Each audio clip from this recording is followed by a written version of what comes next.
Hello everyone. तो आज हम स्टार्ट कर रहे हैं next chapter, that is periodic table and periodic properties. तो पीरियोडिक टेबल की इम्पॉर्टेंस क्या है?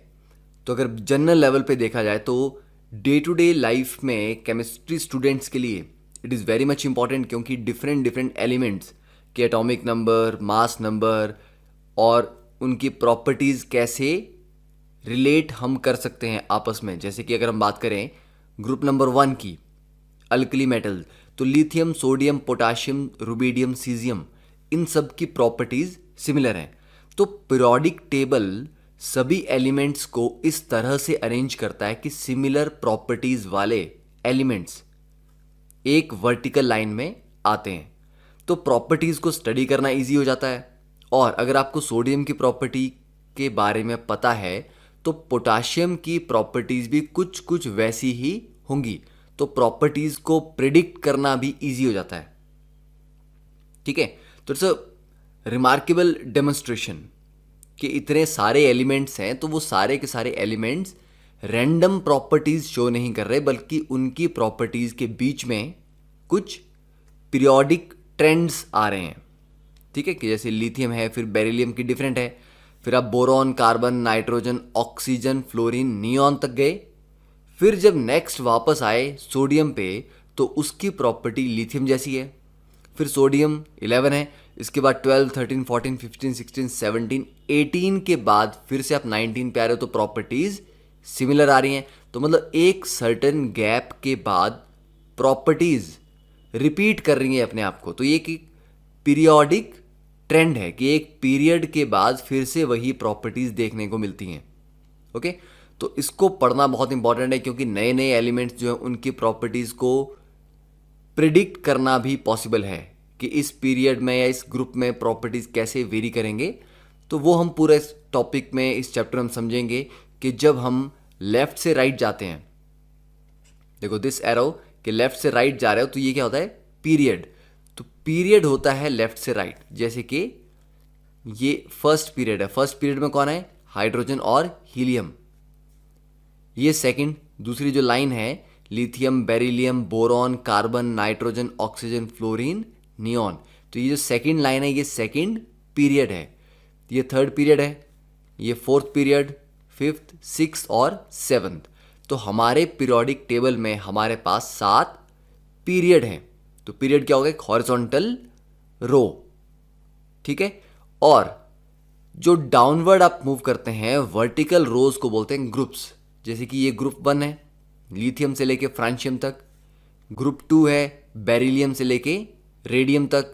ग्रुप 3 है, स्कैंडियम से लेके एक्टिनियम, और ये आगे फिर कॉन्टिन्यूटी में लेंथेनॉइड्स और एक्टिनॉइड्स हमारे आते हैं। ठीक है, तो वर्टिकल रोज को ग्रुप्स बोलते हैं, हॉरिजॉन्टल रोज को पीरियड्स बोलते हैं। अब ये जो पीरियोडिक टेबल है एनसीईआरटी में दिया हुआ है, यहां पर आप देख सकते हैं कि हर एलिमेंट के साथ उसकी वैलेंस शेल इलेक्ट्रॉनिक कन्फिग्रेशन, ठीक है, जैसे कि लिथियम की valence shell electronic configuration is 2s1, वो मेंशन की है। ऊपर इसका एटॉमिक नंबर मेंशन किया हुआ है। ठीक है, तो you can study these properties directly from this periodic table. फिर रिप्रेजेंटेटिव एलिमेंट्स क्या होते हैं? डी ब्लॉक है, एस ब्लॉक, तो स्टडी करेंगे ऑल दीज कैरेक्टरिस्टिक्स। अब देखो यहां पर मैंने लिखा हुआ है कि 2, 8, 8, 18, 18, 32।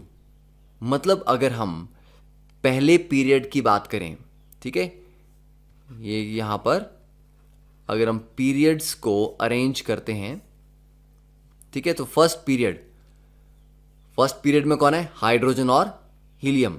तो फर्स्ट पीरियड में 2 एलिमेंट्स हैं। सेकंड में कितने हैं? देखो z इज इक्वल टू 3 से लेके z इज इक्वल टू 10 तक 8 हैं। उसके बाद थर्ड में भी 11 से लेके 18 है, 8 हैं। फिर नेक्स्ट में 19 से लेके 36 हैं, 18 हैं। तो पहले पीरियड में जो नंबर ऑफ एलिमेंट्स अगर हम याद रखने हो तो पहले पीरियड में 2 हैं, दूसरे पीरियड में 8 हैं, तीसरे में 8 हैं, फोर्थ में 18, फिफ्थ में 18, सिक्स में 32। 7th पीरियड जनरली जब तक ये एनसीईआरटी में मेंशन था ये इनकम्प्लीट था, पर अब 118 तक एलिमेंट्स डिस्कवर हो चुके हैं। ठीक है, तो आज की डेट में 112 के बाद 113, 14, 15, 16, 17 और 18 ये सारे के सारे डिस्कवर हो चुके हैं। तो अगर आप देखें 87 से लेके 118 तक कितने एलिमेंट्स हो जाते हैं?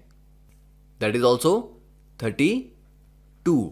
तो 7th पीरियड की बात करें तो 7th पीरियड में भी 32 हैं, और पहले ये इनकम्प्लीट था जब एनसीईआरटी में मेंशन था, पर now the elements up to 118 have been formed. ठीक है, तो याद रहेगा 288, 18, 18, 32, 32। अब नेक्स्ट इस डायग्राम में हम देखते हैं कि जैसे ये एलिमेंट्स आ गए आपके एस ब्लॉक। ठीक है, ये 2s में एंटर होने वाले हैं, 3s, फिर 4s, 5s, 6s, 7s।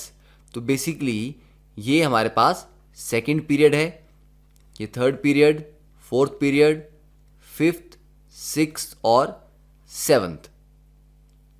S के बाद राइट साइड में अगर हम देखें तो पी वाले हैं 2p, 3p, 4p, 5p, 6p, 7p। इसको लिखने का मतलब क्या है?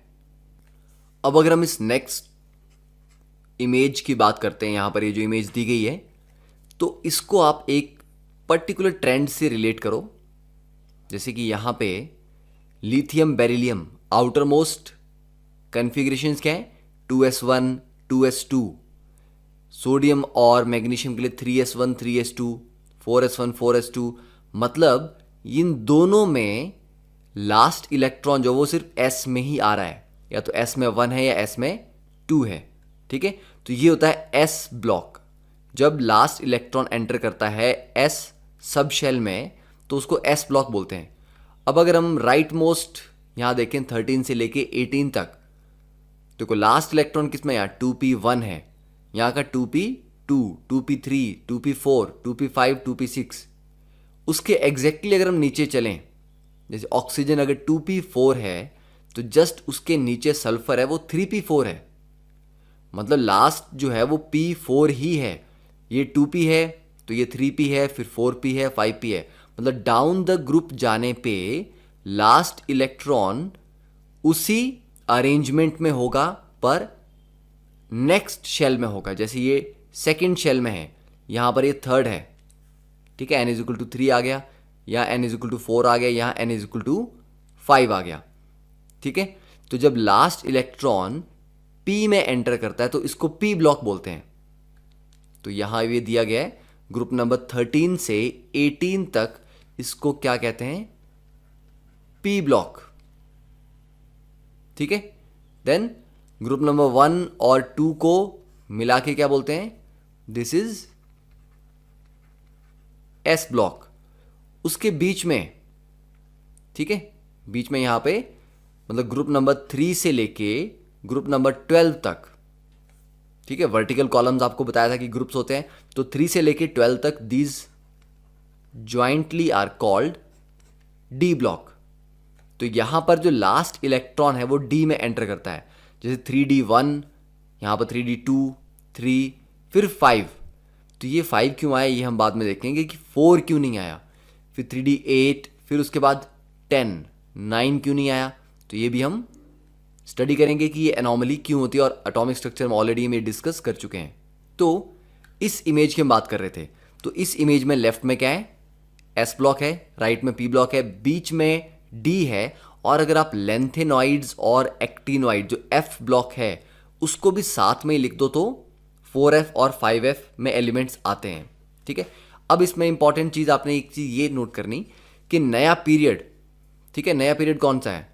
This is second period. ठीक है, तो सेकेंड पीरियड में जो एलिमेंट आएगा वो कौन सा आता? सबसे पहले लिथियम। तो लिथियम में लास्ट इलेक्ट्रॉन 2s में एंटर हुआ, 2s के बाद क्या आया? 2p। तो मतलब नया पीरियड जब भी बनेगा सेकेंड से, जब आप थर्ड पीरियड में जाओगे तो वो कहां से स्टार्ट होता है? 3s से। तो मतलब एक नया period, a new period always starts with the entry of its first electron in the, तो a new period जब भी बनेगा it always starts with the entry of its first electron into the s orbital. ठीक है, तो जब 2s में electron enter किया तो वो सेकेंड पीरियड वहां से शुरू हुआ. ठीक है, तो सेकेंड पीरियड का फर्स्ट मेंबर कौन है? लिथियम. थर्ड पीरियड का फर्स्ट मेंबर कौन है? सोडियम. ठीक है, तो हर नया पीरियड एक नए एस सब शेल से स्टार्ट होता है. फोर्थ पीरियड मतलब 4s से स्टार्ट होगा, फिफ्थ पीरियड 5s से स्टार्ट होगा, सिक्स पीरियड 6s से, और सेवन्थ पीरियड 7s से. उसके बाद अगर आप चलो तो ऐसा नहीं है कि फोर्थ पीरियड में 4s के बाद 4p आता है, फिर 4d आता है. s और p सेम होते हैं. देखो, अगर सेकंड पीरियड की बात करें तो सेकंड पीरियड में 2s है और 2p है. थर्ड पीरियड में 3s है तो 3p है. It means in a period shell number of p orbital is same as that of s orbital. तो p और s ऑर्बिटल के जो शेल नंबर है वो सेम होंगे. अगर 3s होगा तो उसी पीरियड में 3p आएगा. पर जब 4s था तो 4s के आगे 3d आया, पर 4p ही है. तो मतलब जो d है 4s में 3d आया, 5s वाले पीरियड में मतलब फिफ्थ पीरियड में 4d है, सिक्स पीरियड में 5d है. तो जब nth पीरियड होगा, जैसे मान लो अगर 8th पीरियड होता तो उसमें 7d होगा. तो d ऑर्बिटल हमेशा एक स्टेप पीछे होंगे. तो d orbital is one less. और f सिक्स पीरियड की बात करें तो सिक्स पीरियड में 4f है, सेवन्थ पीरियड में 5f है. तो मतलब f orbitals are 2 units lesser. ठीक है, तो याद रहेगा कि जो पीरियड होगा वही s सब शेल होगी, वही p होगी. एक कम d होगा और दो कम f होगा. ठीक है, तो ये छोटी सी इंफॉर्मेशन है. हो सकता है आपको पता हो, पर हो सकता है आपको पता ना भी हो.